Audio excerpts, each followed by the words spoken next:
Donc voilà, comme on le disait, on reprend la suite. Donc, Asa, est-ce que tu me permets de finir ma phrase qui s'est introduite dans ta réponse à la question comment toi, Asa, tu arrives à générer de la paix au milieu du chaos?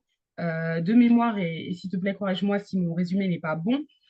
Tu as dit que c'est vraiment se reconnecter à toi, revenir sur toi, te demander quelle est ta part de responsabilité et te demander qu'est-ce que tu peux faire pour t'apporter du bien-être. C'est bien ça?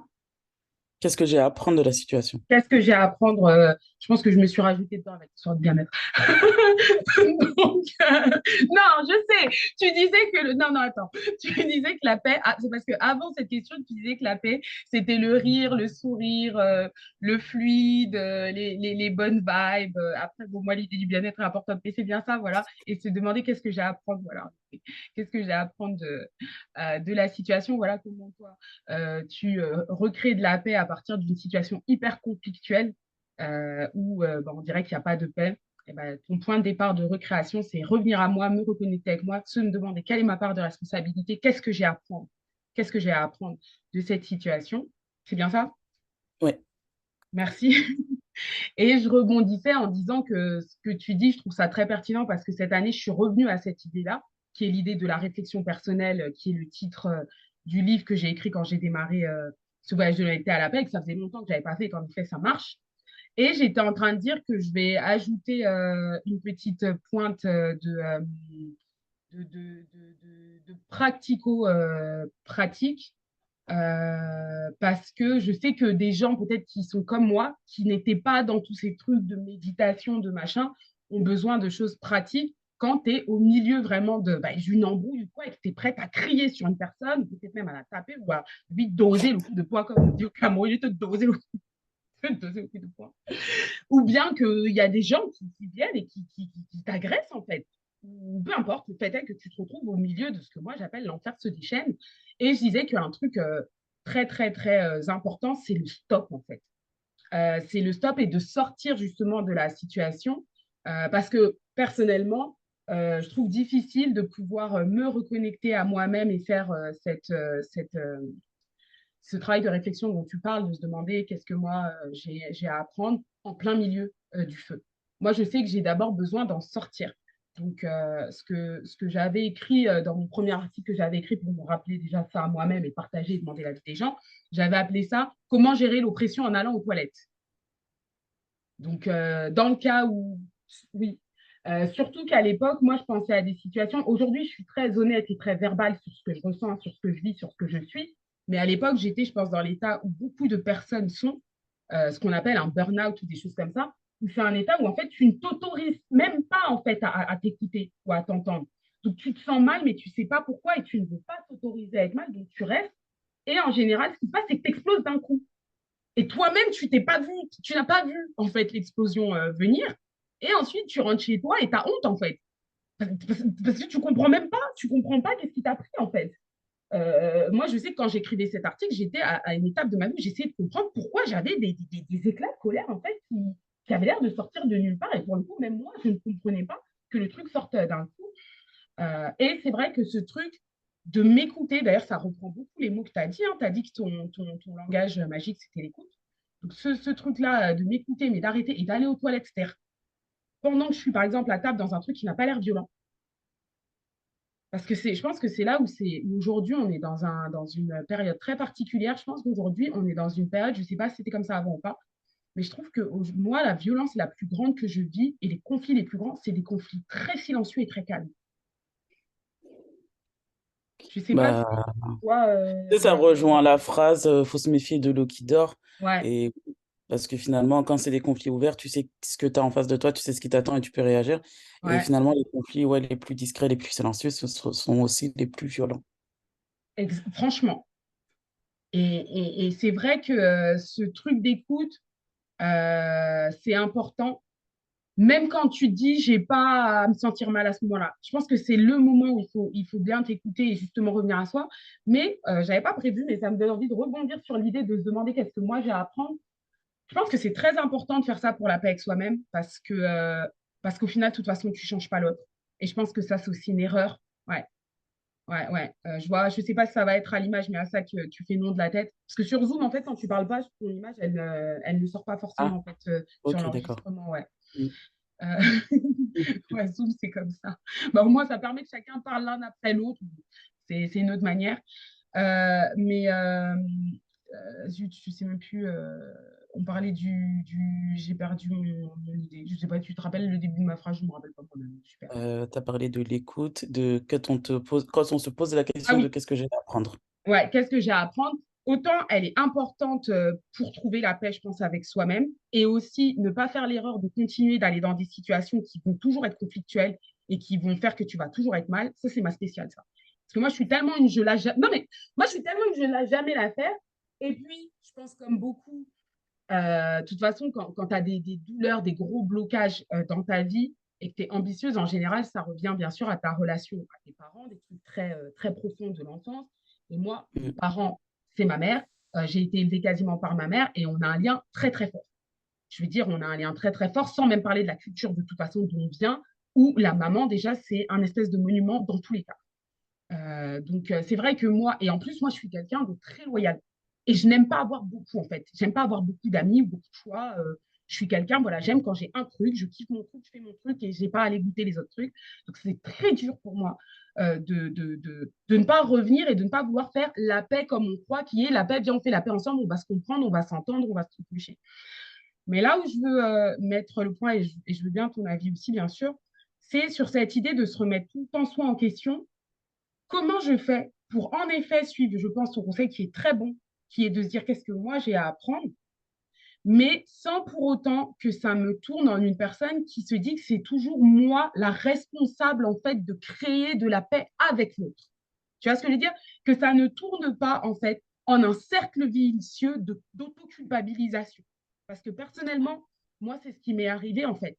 Du coup, j'étais toujours la fautive dans ma tête. Euh, alors déjà, je pense que déjà, ce qu'il faut garder à l'esprit, c'est que dans chacune des situations que tu rencontres, tu as ta part de responsabilité, mais la personne en face a aussi sa part de Mm. responsabilité. Partage.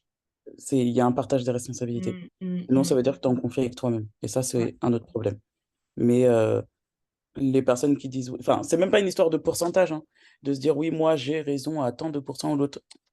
Chacun a sa part de personnalité et c'est à chacun de l'apprendre. Je prends ma part de personnalité, je me pardonne pour ce que j'ai fait, mais l'autre, je rends sa part de personnalité aussi. Part de personnalité ou responsabilité? Responsabilité, pardon. Non, j'aimais bien la personnalité, mais je me suis dit, ok. Ouais. Non, de responsabilité. Ouais. Mm, mm.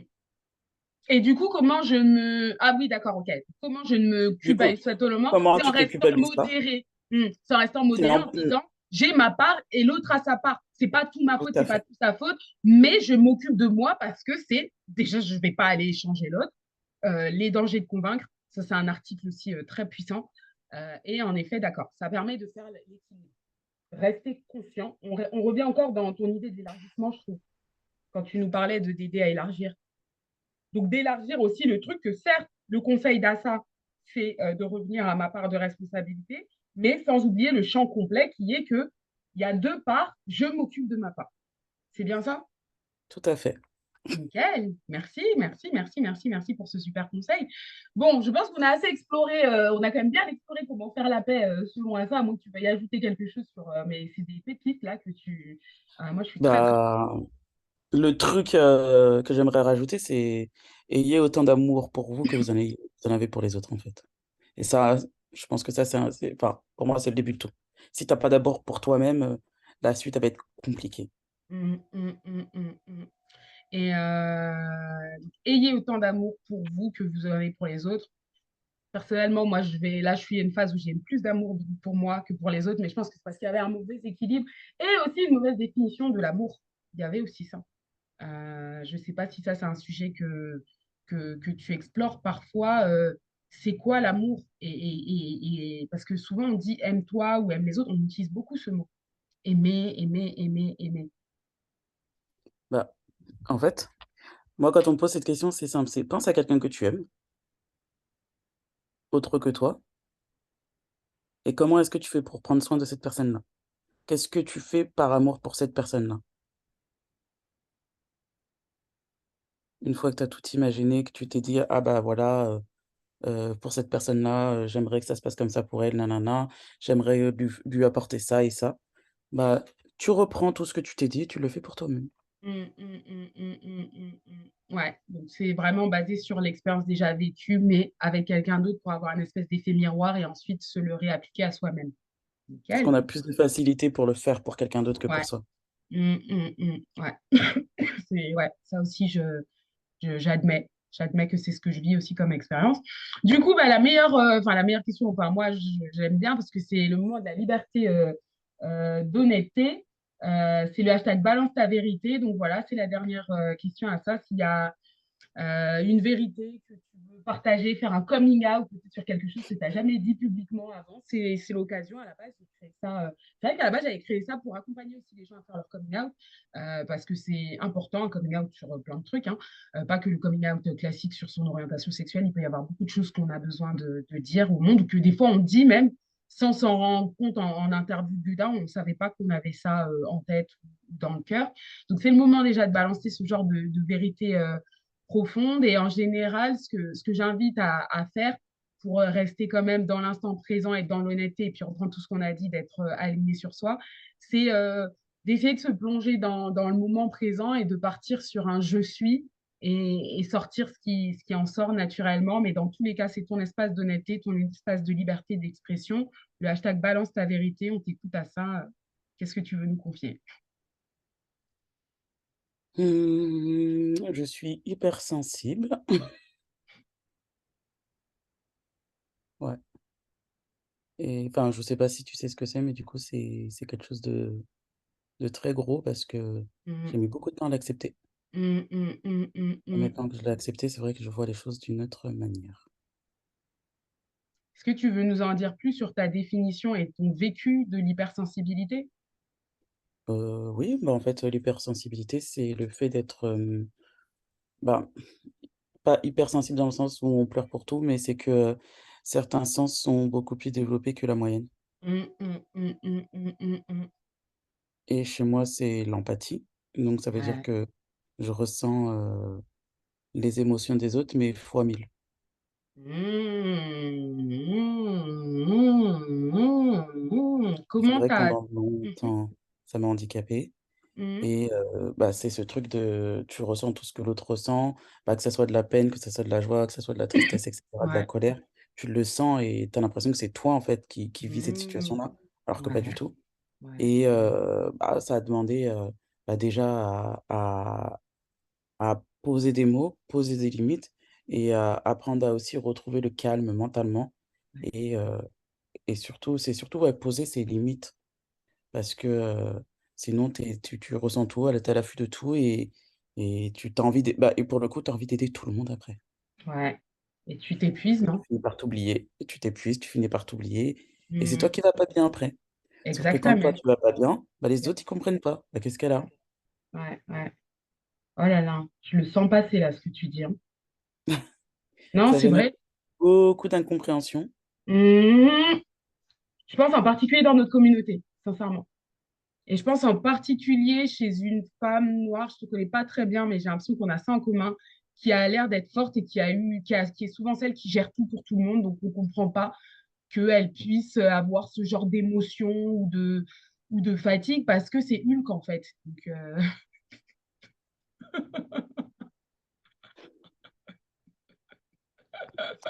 Je confirme. et comment tu as découvert ça chez toi? Comment tu l'as accepté et comment tu mets tes barrières? Trois questions d'un Alors coup. comment je Tu sais, en ça fait, fait trois questions d'un coup. Ouais. on me l'avait dit il y a avant même que je commence, à me lancer dans le coaching et j'avais une coach, mentor aussi et qui m'a dit: «Faudrait que tu travailles sur ta bulle de protection parce que Mm, tu es hypersensible et cetera». Bon, là, je me suis dit: «Qu'est-ce qu'elle raconte? De quoi elle parle?» mm, mm. Sur le coup, j'ai pas cherché plus que ça à en savoir, plus Ouais. et en fait, tu as me posé plusieurs questions et quand je me rends compte aujourd'hui avec du recul, je me dis: «Bah, en fait, oui, c'est des questions qui te permettent d'identifier si la personne est hypersensible ou pas». Après, elle me parlait d'un exercice d'être dans sa bulle de protection et cetera et je me suis dit: «Ouais, bon, je sais pas» et finalement, il y a un moment où j'avais l'impression d'être submergé Mm, et et j'étais triste sans savoir pourquoi. Je me suis dit: «Mais qu'est-ce qui se passe? Mais qu'est-ce que j'ai?» et cetera, et en fait, la seule solution que j'ai trouvée, ça a été de rentrer chez moi, d'éteindre Ouais, mon téléphone, ouais. de couper le wifi, comme Mmh, si mmh, c'était, mmh. isolement, et là, j'ai Ouais, pris une feuille, j'ai écrit, j'ai écrit, j'ai écrit, ouais, ouais. et je me suis rendu compte que tout ce que j'écrivais ne me concernait pas, mais c'était les personnes autour de moi, Mmh. et là, du coup, j'ai commencé à me renseigner un peu sur ce que c'était l'hypersensibilité, et bah, je me suis rendu compte qu'effectivement j'étais dedans, et en fait, j'ai une pote qui m'a dit aussi: Tu hypersensible, même si tu le sais pas et cetera, mais tu l'es, nin nin nin». Donc je me suis renseigné, et en fait, oui, c'est un mode de fonctionnement qui est, on va dire, c'est une pensée, enfin, tu as la pensée en arborescence, c'est-à-dire que tu as un truc qui vient, puis tu as 15 000 Mmh, trucs qui viennent en même mmh, temps, mmh, mmh, tu fais 15 000 choses à l'heure, tu es là, là. Au début, je me suis mmh, dit: «Je suis peut-être hyperactif», mais non, c'est l'hypersensibilité qui fait que, hop, un truc là, là-bas, là-bas, hop, tac, tac, tac, et voilà. mmh. Et C'est après, oui. ouais, non, après j'ai continué à me renseigner sur le sujet, et bah, c'est sûr que ma manière de voir les choses aujourd'hui n'est pas du tout la même. Mmh. Bah, merci déjà de partager ça avec nous parce que je pense que tu es pas seule. Moi aussi, je sais que quand j'ai commencé à essayer de comprendre ma manière d'être, l'hypersensibilité, c'est quelque chose qui est venu. Et c'est vraiment cette arborescence quand on parle. Enfin, je sais pas si tu vois X-Men, mais moi, je vois limite le cérébro, c'est de Professeur X qui est capable de se connecter à tous les êtres humains et d'entendre en fait tout ce qu'ils disent, tout ce qu'ils pensent et de ressentir. Et en effet, un moment ouais, où tu as l'impression d'avoir plein de problèmes, alors que toi, dans ta vie perso, tu te dis, mais moi, je vais te dire pourquoi là, j'ai tout un tas de problèmes qui me viennent dans la tête, mais que quand je réfléchis, c'est pas mon problème. C'est pas mon problème à moi, en fait. C'est exactement Euh, ça. et comme tu l'as dit, la solution à un moment de savoir couper. Et comme tu dis, couper le wifi, moi, je sais que j'ai aussi besoin de moments où, enfin, moi, désormais, ça se tourne en carrément, j'éteins carrément le téléphone, le machin, le truc. Mais en effet, je sais que moi, même mon téléphone, des fois, quand je vois le wifi allumé, même si ça sonne pas, ça fait quelque chose. Je pense que parce qu'il y a la possibilité qu'un truc arrive, en fait. Et du coup, ça tourne dans la tête. Le A, est-ce que le truc qui va arriver, il y a l'alerte. Et je pense que c'est un conseil très, très important d'être capable de couper. Moi, je pense qu'à l'époque où j'ai réalisé ça, j'ai carrément décidé de faire 2 semaines de silence. Et j'ai fait 2 semaines de silence. Et d'ailleurs, là, je repars pour faire encore, j'aimerais faire 2 à 3 semaines de silence, sincèrement. Justement pour couper et pouvoir m'entendre penser moi et faire ce que j'ai à faire. Donc, merci de ce partage, de cette confidence. Ça se dit en français, confidence? Une Ouais, c'est confidence, ça, non? oui. Confession, non? Bah, confidence aussi, ça existe. En français? La Oui, confidence? Bon, bref, je sais plus. Des fois, j'ai mon module blanc qui bug. Tout devient bizarre. En tout cas, merci de ça parce que c'est important.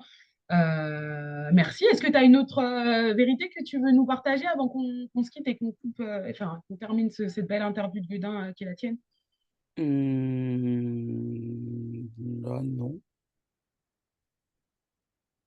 Le mot de la fin? Bah, écoutez, le mot de la fin: soyez en paix avec vous, avant d'aller chercher la paix chez les autres. Hmm, très bien. Bah, merci Yassa d'avoir accepté de partager ton honnêteté. J'espère que ce moment a été agréable pour toi aussi. Et puis, ben, on te retrouve voilà, sur tes réseaux quand on tape Asai Tadou Coaching, que ce soit sur Facebook, Insta ou YouTube. On te retrouve, c'est bien ça? Yes. Oui. Très bien. Merci et merci d'avoir suivi avec nous l'honnêteté d'Assa et à très bientôt pour plus d'honnêteté pour la paix. Bye bye. Alors.